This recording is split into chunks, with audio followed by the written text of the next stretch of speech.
এইভাবে আঁকা বাঁকা করে একটা দাগ দাও, এরকম আমি যেভাবে আঁকছি এরকম করে দেওয়ার পর দেখো এইভাবে নিচের দিকে দাগ টেনে মিলিয়ে দাও, এটা হবে একটি পাহাড়। তারপর দেখো এখানে লম্বা করে আরেকটা আমরা দাগ দিব।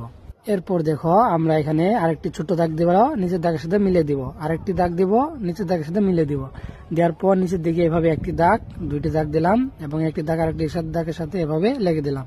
দেখুন খুব সহজে কিন্তু আমরা দুটি ঘরের শেপ তৈরি করলাম। এরপর একটি দরজা আঁকলাম, একটি জানালা আঁকলাম, হালকা করে পেন্সিল দিয়ে এভাবে কালো করে দিলাম। আবারও একইভাবে একটি দরজা এবং আরেকটি জানালা আঁকবো এবং পেন্সিল দিয়ে কালো করে দিব। তারপর দেখুন এখানে ঘরের পিছনে আমরা আঁকবো একটি গাছ। দেখুন এইভাবে গাছটাও আঁকা খুবই সহজ, একটু ছোট্ট করে গাছ আঁকলাম, যেহেতু দূরের গাছের জন্য ছোট হবে। তারপরে ঘরের দরজা থেকে এইভাবে আঁকা বাঁকা করে একটি দাগ টানলাম, এটা হবে একটি রাস্তা। তারপর দেখুন এইখানে আমরা এভাবে গোল গোল করে একটি দাগ দিচ্ছি, এটা হবে দূরের গাছপালা। তারপর এখান থেকে উপর দিকে একটি দাগ, আবার নিচের দিকে, আবার উপর দিকে, আবার নিচের দিকে, এটি হবে পাহাড়। আমরা তিনটি পাহাড় আঁকলাম, এটা খুবই সহজ। এবং আকাশে একটি সূর্য আঁকলাম, হয়ে গেল আমাদের খুব সহজে একটি সিনারি অঙ্কন।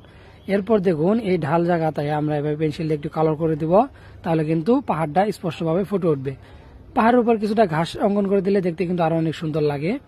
তারপর দেখুন পাহাড়ের এই সাইডটাতে আমরা এইভাবে পেন্সিলে হালকা করে একটু স্কেচ করে দিব, যাতে পাহাড়টি দেখতে অনেক সুন্দর লাগে এবং ফুটে ওঠে। দেখুন এইভাবে স্কেচ করে দিচ্ছি। আশা করছি ভিডিওটি দেখে আপনি খুব সহজেই ড্রয়িংটি শিখতে পেরেছেন। কৌশলে আঁকুন, নিজে আঁকুন এবং অন্যকে ড্রয়িং শেখান। ভিডিওটি ভালো লাগলে অবশ্যই কিন্তু লাইক করতে ভুলবেন না।